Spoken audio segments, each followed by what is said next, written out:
रायगड जिल्ह्यामधील 15 पंचायत समित्यांच्या निवडणुकीसाठी उमेदवारी अर्जाची छाननी पूर्ण झाली आहे। यामध्ये जिल्हा परिषदांसाठी 361 तर पंचायत समितीसाठी 656 उमेदवारांचे अर्ज वैध ठरलेले आहेत।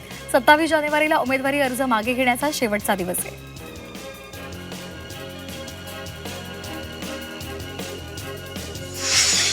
भंडारा जिल्ह्यामधील जेवनाळमधील युवा शेतकऱ्यांना लग्नामध्ये चक्क पारंपरिक बैलगाडीनं आगमन केलं। सुनो ते सोनं या म्हणीचा प्रत्यय देत त्यांनी नव्या जीवन प्रवासाची सुरुवात ग्रामीण संस्कृती जपत केली आहे। येवला तालुक्यामधील अंदरसूलमधील MSGS या इंग्लिश मीडियमच्या शाळेमध्ये नेताजी सुभाषचंद्रजी बोस यांची जयंती साजरी करण्यात आली। यावेळी नेताजी सुभाषचंद्र बोस यांच्या प्रतिमेला पुष्पहार अर्पण करून विनम्र अभिवादन करण्यात आलं। त्यानंतर बोस यांच्या जीवनावर कविता सुद्धा सादर झाल्या। नाशिकच्या मनमाडमध्ये नगर परिषदेच्या लोकप्रतिनिधींनी थेट मैदानामध्ये उतरून स्वच्छता मोहिमेला सुरुवात केली। नगराध्यक्ष, उपनगराध्यक्ष, नगरसेवक आणि मुख्याधिकारी यांनी स्वतःहून हातामध्ये झाडू घेऊन शहर स्वच्छ केलं। निवडणूक आयोगाच्या नियमानुसार महापालिका निकालानंतर 30 दिवसांच्या आत सर्व उमेदवारांनी निवडणूक खर्च सादर करणं बंधनकारक होतं। मात्र वाशीममधील केवळ 122 उमेदवारांनीच खर्चाचा तपशील सादर केलाय। वाशिममध्ये अन्न आणि नागरी पुरवठा विभागानं मिशन सुधार अभियान सुरू केलेले। या अभियानाअंतर्गत मृत, दुबार तसंच संशयास्पद शिधापत्रिकाधारकांना लाभार्थी यादीतून वगळण्याची प्रक्रिया वेगानं राबवली जाते। जिल्ह्यामध्ये 24,000 लाभार्थी संशयास्पद आढळलेले आहेत। नाशिकमध्ये रेल्वे बोर्डाचा निरीक्षक असल्याचं भासवणाऱ्या तोतया व्यक्तीला अटक झाली आहे। 20,000ची लाच स्वीकारताना मध्य रेल्वे दक्षता पथकानं ही कारवाई केली आहे। बदली आणि थकीत देयकं मंजूर करून देण्याचं आमिष दाखवून आरोपीनं लाच मागितली आहे। नाशिकमध्ये शेअर मार्केट ट्रेडिंगच्या माध्यमातून जादा पैसे कमावण्याचं आमिष दाखवून 99 लाखांना गंडा घातला गेला। आरोपीनं ऑनलाईन शेअर मार्केट ट्रेडिंगच्या बहाण्यानं जास्त नफा मिळवून देण्याचं आमिष दाखवलं आणि त्यानुसार वेगवेगळ्या बँक खात्यांवर एकूण 99 लाख ट्रान्सफर करायला भाग पाडलं। निफाडमध्ये शेतामध्ये ऊस तोडणी सुरू असताना मजुरांना बिबट्याची 3 पिल्लं आढळून आली। यानंतर वनविभागानं लावलेल्या पिंजऱ्यामध्ये मादीसह पिल्लं जेरबंद झाली। त्यांच्यावर सध्या उपचार करून त्यांना नैसर्गिक अधिवासात सोडलं जाणार आहे। भंडाऱ्यामधील गरडा इथे अज्ञात वाहनाच्या धडकेमध्ये जंगली मांजर जखमी झालंय। वनविभागाचं पथक आणि ग्रीन फ्रेंड्स नेचर क्लबच्या सदस्यांनी जखमी मांजराला पिंजऱ्यामध्ये ठेवून त्याच्यावर उपचार केलेले आहेत। भंडारा तालुक्यामधील बेरोडीमध्ये रानडुकरांची तस्करी होणार असल्याची गुप्त माहिती तिकडे निरीक्षकांना मिळालेली आहे आणि त्यानंतर माहितीच्या आधारे त्यांनी सापळा रचला आणि 4 जिवंत रानडुकरांसह एकूण सुमारे 7 लाख रुपयांचा मुद्देमाल जप्त केलाय। मध्य आणि पश्चिम रेल्वेवर उद्या मेगा ब्लॉक असणार आहे। मध्य रेल्वेवर माटुंगा ते मुलुंड दरम्यान आणि हार्बर रेल्वे मार्गावर CSMT ते चुनाभट्टी या दरम्यान ब्लॉक असेल। अभियांत्रिकी आणि देखभालीच्या कामासाठी मेगा ब्लॉक घेतला जाणार आहे। पश्चिम रेल्वेनं उपनगरीय क्षेत्रासाठी 1 जानेवारीपासून वेळापत्रकात बदल केलाय आणि त्यामुळे दैनंदिन प्रवाशांसाठी मध्य रेल्वेच्या महत्त्वाच्या असणाऱ्या अनेक गाड्या या विलंबानं धावतात। याचा प्रवाशांना मोठा फटका बसतोय। कशेळी ते मुलुंड या दरम्यान जलबोगदा बांधला जाणार आहे। या संदर्भात मुंबईला पाणी पुरवठा करणाऱ्या जलवाहिन्या या ब्रिटिशकालीन असून त्या जीर्ण झाल्यामुळे वारंवार पाणी गळती होत असते। त्यामुळे ही गळती रोखून सुरळीत पाणी पुरवठा करण्यासाठी या जलबोगद्याला मंजुरी मिळाली आहे। BDD पुनर्वसन प्रकल्पातील 864 कुटुंबीय चावी वाटपाच्या प्रतीक्षेमध्ये आहेत। या प्रकल्पाच्या दुसऱ्या टप्प्यातील 14 BDD चाळीचं पुनर्वसन लांबणीवर पडलंय। त्यामुळे BDD वासियांकडून नाराजी व्यक्त केली जाते। मुख्यमंत्री लाडकी बहीण या योजनेमधील लाभार्थ्यांसाठी महत्त्वपूर्ण घोषणा महिला आणि बालविकास विभागाने केली। या योजनेमधील लाभार्थ्यांनी EKYC पूर्ण केल्यानंतर सुद्धा अनेक लाभार्थ्यांना हप्ता न मिळणं, EKYC पूर्ण न होणं आणि यासारख्या अनेक समस्यांना सामोरं जावं लागतंय। या समस्यांचं निराकरण करण्यासाठी 181 हेल्पलाईन क्रमांक सुरू करण्यात आला आहे। कृष्णा आणि गोदावरी धरणांच्या जलाशयावर तरंगतय सौर प्रकल्प हा उभारला जाणार आहे। राज्यातील सिंचन प्रकल्प आणि धरणांचं जाळं ऊर्जा सुरक्षेचं केंद्र करण्याच्या दृष्टीनं हा प्रकल्प उभारण्यात येणार आहे। या संदर्भात येत्या काही दिवसांमध्ये निर्णय होणं अपेक्षित आहे। पुणे महापालिकेमध्ये कनिष्ठ अभियंता या पदाच्या 169 जागांसाठी उद्या होणारी परीक्षा रद्द झाली आहे। परीक्षा केंद्रासंदर्भात उमेदवारांनी आरोप केलेले आहेत, आक्षेप नोंदवलेले आहेत आणि त्यामुळे परीक्षा रद्द करण्याची मागणी महापालिकेकडे करण्यात आली होती। त्याची दखल घेत महापालिका प्रशासनानं परीक्षा रद्द करण्याचा निर्णय घेतला। सावित्रीबाई फुले पुणे विद्यापीठ चौकामधील प्रस्तावित डबल डेकर उड्डाणपूल आणि माण हिंजवडी मेट्रो मार्गिकेच्या कामांना गती मिळाली आहे।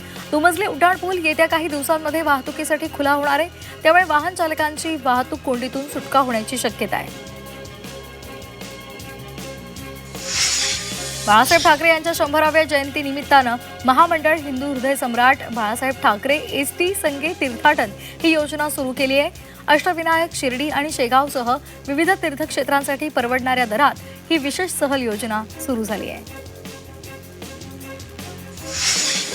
दौंड काष्टी स्थानकादरम्यान लोहमार्ग दुहेरीकरणाच्या कामासाठी 2 दिवसांचा ब्लॉक घेण्यात आलाय, त्यामुळे आज आणि उद्या धावणाऱ्या तब्बल 26 एक्सप्रेस त्याचबरोबर 12 डेमू रेल्वे गाड्या या रद्द झाल्यात, त्यामुळे प्रवाशांची मोठी गैरसोय होते।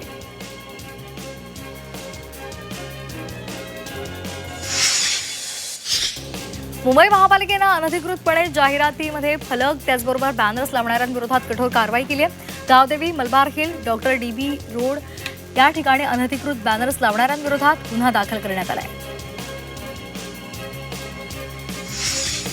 वसई विरार महापालिकेच्या क्षेत्रामध्ये घनकचरा विल्हेवाटीच्या नावाखाली झालेला 34 कोटी रुपयांचा मोठा भ्रष्टाचार उघडकीला आलाय।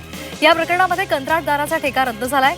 या घोटाळ्याविरोधात सातत्यानं तक्रारी येत होत्या आणि या तक्रारीनंतर मनपा आयुक्त यांनी संबंधित कंत्राटदारावर कठोर कारवाई करण्याचे आदेश दिले। जालन्यामधील अंबड आणि घनसावंगीमधील अतिवृष्टी अनुदान घोटाळ्यामध्ये आर्थिक गुन्हे शाखेनं आणखी 4 तलाठ्यांना अटक केली आहे। अटक केलेल्या 4 आरोपींना अंबड न्यायालयामध्ये हजर करण्यात आलंय।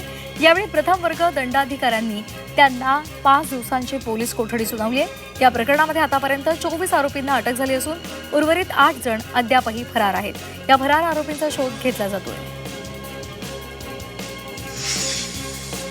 पुणे महापालिकेला 953 कोटींची नोटीस बजावली आहे। नियमबाह्य पाणी वापर आणि त्यावरचा दंड आणि पाणीपट्टी अशी सुमारे 953 कोटींची थकबाकी नोटीस जलसंपदा विभागानं बजावली आहे।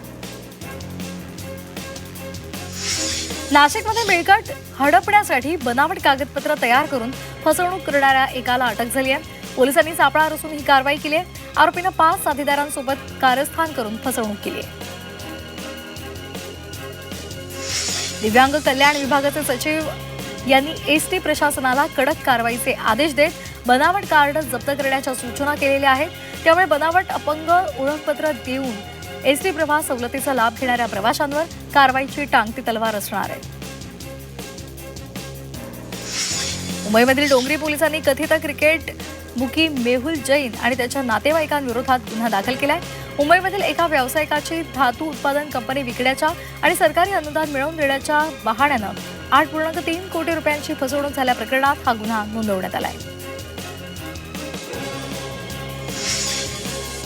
कोकणामध्ये धावणाऱ्या तेजस एक्सप्रेसमधील प्रवासी हैराण झालेत। गाडीला होणारा विलंब, तांत्रिक बिघाड, निकृष्ट दर्जाची सेवा आणि जास्त तिकीट दर यामुळे प्रवाशांची गैरसोय होते। शेतकऱ्यांच्या प्रलंबित प्रश्नांकडे लक्ष वेधण्यासाठी अखिल भारतीय किसान सभेच्या वतीनं नाशिक जिल्हाधिकारी कार्यालयावर मोर्चा काढण्यात आला। या मोर्चामध्ये 20,000हून अधिक शेतकरी सहभागी झालेत। दिंडोरी शहरातून हे लाल वादळ नाशिकच्या दिशेनं आता रवाना झाले।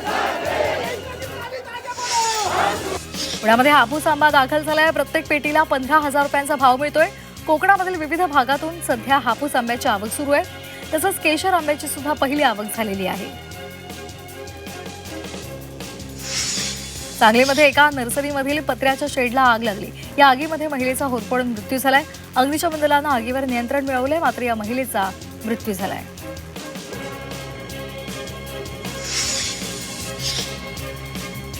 नाशिक आणि अहिल्यानगरमधील बिबट्या नसबंदीच्या प्रस्तावाला अद्यापही मान्यता मिळालेली नाही। नाशिकमध्ये बिबट्यांचे हल्ले आणि वारंवार त्यांचा वावर वाढत असल्याच्या घटना या समोर आलेल्या आहेत। त्यामुळे केवळ जुन्नरला प्राधान्य का असा सवाल उपस्थित केला जातोय. नाशिकच्या नागरिकांमध्ये सध्या भीतीचं वातावरण पाहायला मिळते. अहिल्यानगरातील नागरी वस्तीमध्ये असलेल्या बिबट्याला जेरबंद करण्यात आलंय. गेल्या काही दिवसांपासून बिबट्या हा शेतामध्ये होता. त्याचबरोबर त्याची पिल्लं सुद्धा तिथे आढळलेली होती आणि त्यामुळे नागरिकांनी वन विभागाला या संदर्भात इथे पिंजरा लावा अशी मागणी केली होती. आता बिबट्या जेरबंद झालाय. डिजिटल आणि प्रशासकीय सुधारणा निकषांमध्ये मुंबई विद्यापीठानं राज्यामध्ये प्रथम क्रमांक पटकावलाय. उच्च आणि तंत्र शिक्षण विभागानं हे गुणांकन प्रसिद्ध केलंय. कर्मचारी सेवा पुस्तिका डिजिटल करणं, सेवा आदेशांची ऑनलाईन नोंद याचं मूल्यमापन सध्या केलं जात आहे. प्रजासत्ताक दिनाच्या पार्श्वभूमीवर पुणे विमानतळावरील सुरक्षेमध्ये वाढ केली आहे. विमानतळ प्रशासन आणि केंद्रीय औद्योगिक सुरक्षा दलानं आपत्कालीन परिस्थितीसाठी विशेष दलाची स्थापना केली आहे. 30 जानेवारीपर्यंत सुरक्षेमध्ये वाढ झाली आहे.